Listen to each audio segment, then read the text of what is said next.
নিয়েছি। আমার কাছে যেহেতু মিক্সি নেই, আমি জল গরম করে নিয়েছি। এর মধ্যে পরিমাণ মতন জল দিয়ে এটাকে কিছুক্ষণ রেখে দিলে আমার চিনিটা গলে যাবে। বেশি জলটা দেবো না, কারণ আমি কেকটা বানাতে হবে না। নেড়ে চেড়ে কিছুক্ষণ ঢাকা দিয়ে রাখলেই ব্যাস হয়ে যাবে, এর চিনিটা গলে যাবে। এবার এটাকে আমি ঢাকা দিয়ে রাখবো। ঢাকার জন্য একটা ঢাকনা নেব। এই ঢাকনাটা দিয়ে আমি ঢেকে দেবো। আর এর মধ্যে আমি কাজু নিয়ে কিশমিশ নিয়েছি, কালো কিশমিশ, লাল কিশমিশ আর চেরি নিয়ে গরম জলে আমি ভিজিয়ে রেখেছি। তাহলে আমার কেকটা বানাতে ভালো হবে, আর এর ভিতরে নরম ও সফট হবে, যেহেতু আমি গরম জলে এটাকে ভিজিয়ে রেখেছি। এটাকে আমি 2-3 মিনিটের মতো ভিজিয়ে রেখে দেবো গরম জল। এটা আমি গরম জল দিয়েছি এটাতে। ড্রাই ফ্রুটস দিয়ে দেবো আরও, এই কাজু আর আমন্ড। আমি এটাকে মাঝখান থেকে একটুখানি ভাগ করে নিলাম, নিয়ে সামান্য হালকা একটু কড়াইতে আমি রোস্ট করে নেব বাটার দিয়ে। তাহলে কী হবে, কেকটা যখন আমি খাবো না একটু ক্রাঞ্চি ক্রাঞ্চি ভাব থাকবে, তো খেতেও ভালো লাগবে। যেরকম চকলেটে থাকে ক্রাঞ্চি ভাব, ঠিক সেরকমই।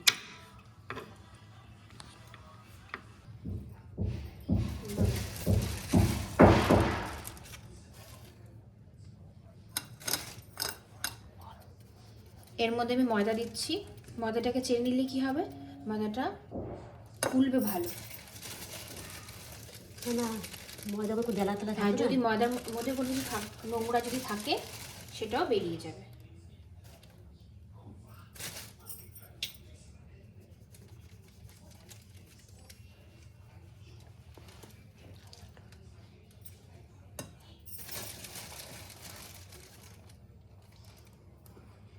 আমি এই চামচে 5 চামচের মতন আমি ময়দা ঢাললাম।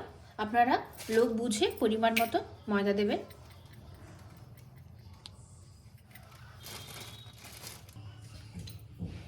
এর মধ্যে আমি এই কিঞ্চিত একটু লবণ দিয়ে দিলাম।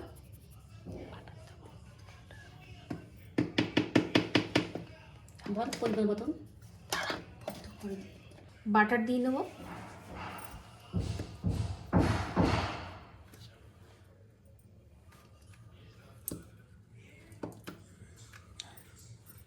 আর সামান্য আরেকটু দেবো, যেহেতু আমার ময়দাটা একটু বেশি আছে। দেখুন, ময়দা বুঝে পরিমাণ মতন বাটারটা দিতে হবে। তারপর এটাকে ভালো করে মিক্স করে নিতে হবে। হাত দিয়ে পারলে হাত দিয়েও করতে পারেন আপনারা, হাতে একটা গ্লাভস লাগিয়ে।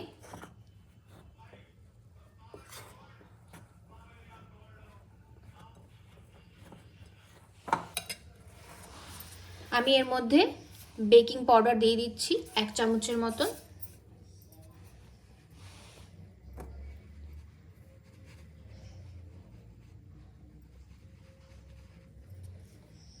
আর একটু দিই।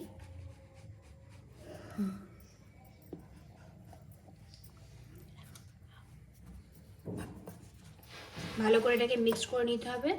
আর এই হচ্ছে বেকিং সোডা। বেকিং সোডা দেবো আমি 1/2 চামচের মতো।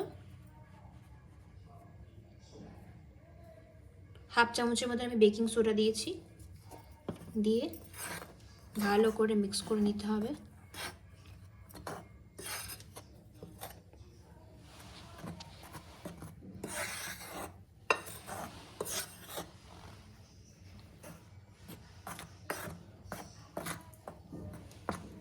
মা বলছিস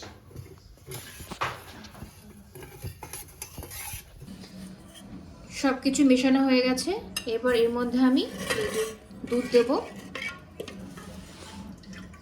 ময়দা অনুযায়ী পরিমাণ মতো দুধ দিতে হবে। অল্প অল্প দুধ দিয়ে নেড়ে নেব। তাহলে কি হবে, যে জায়গায় জায়গায় দুধ যেরকম দলা পাকিয়ে যায় সেটা হবে না।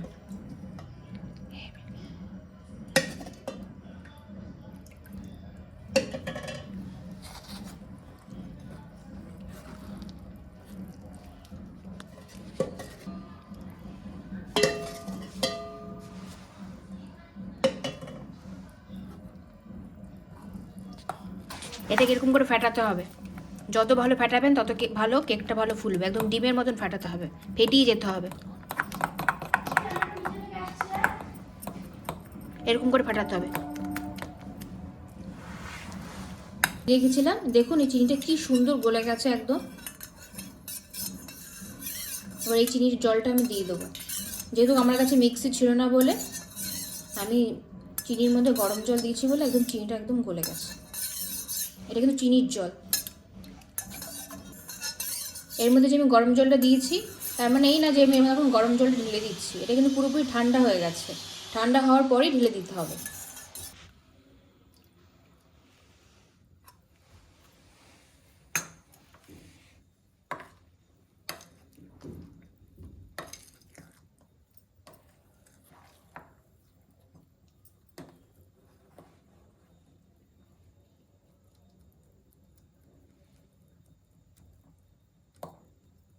এরকম করে আস্তে আস্তে নাড়াতে থাকতে হবে।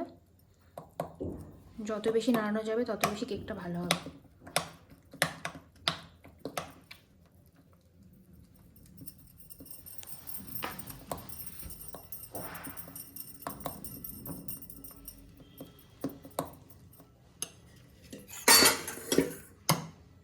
বাকি চিনির জলটুকু আমি দিয়ে দিলাম।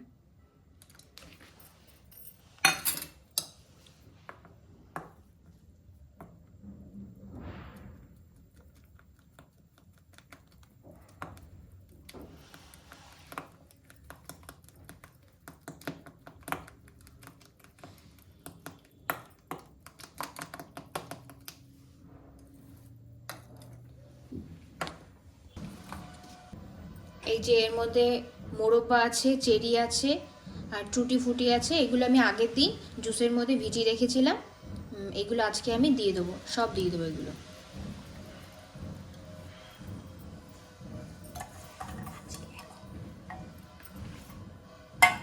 দিয়ে ভালো করে নেড়ে নেবো।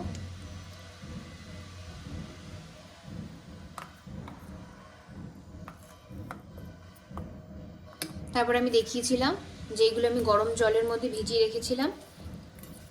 এই কিশমিশগুলো, কিশমিশ চেরি, এগুলোকে আমি দিয়ে দেবো।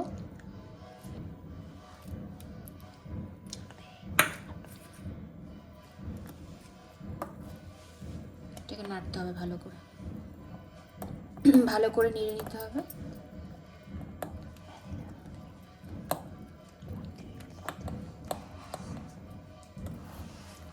ভ্যানিলা এসেন্স 1 চামচ,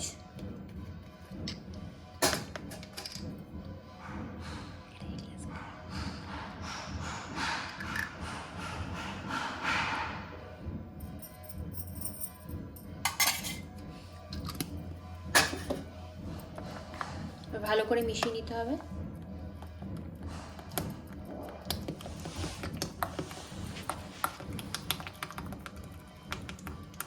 ব্লেন্ডার হলে খুবই ভালো হতো, তাহলে হাতের এত জোর লাগতো না।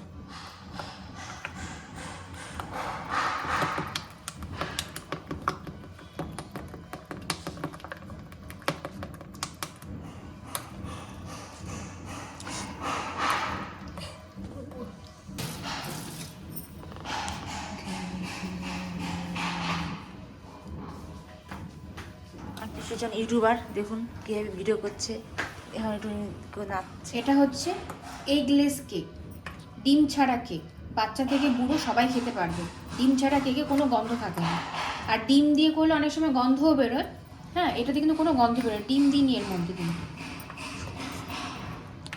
দিনের উপলক্ষে এই কেক সবাই খেতে পারবে, বাচ্চা থেকে বড়রা।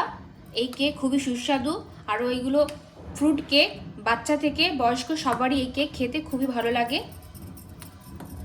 এবার কেকটাকে আমি সুন্দরভাবে একটু ডেকোরেশন করে নেব। যে ড্রাই ফ্রুটসগুলো কেটে রেখেছিলাম এগুলো আমি একটু রোস্ট করে নিয়েছি হালকা।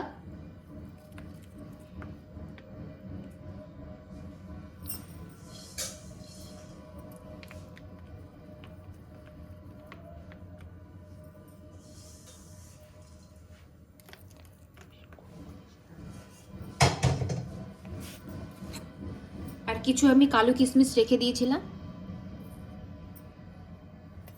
এতে উপর থেকে দেব, দেখতেও সুন্দর লাগবে।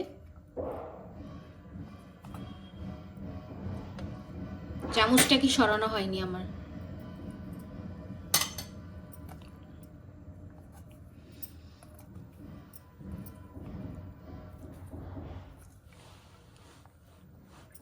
আর এর জন্য আমি চেরিগুলো রেখে দিয়েছিলাম।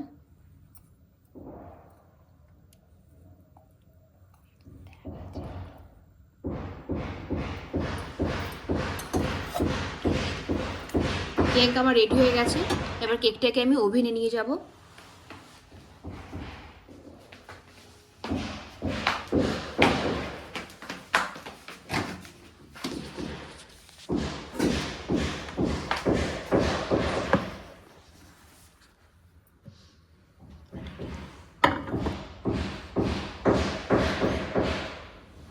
বন্ধ করে দিলাম।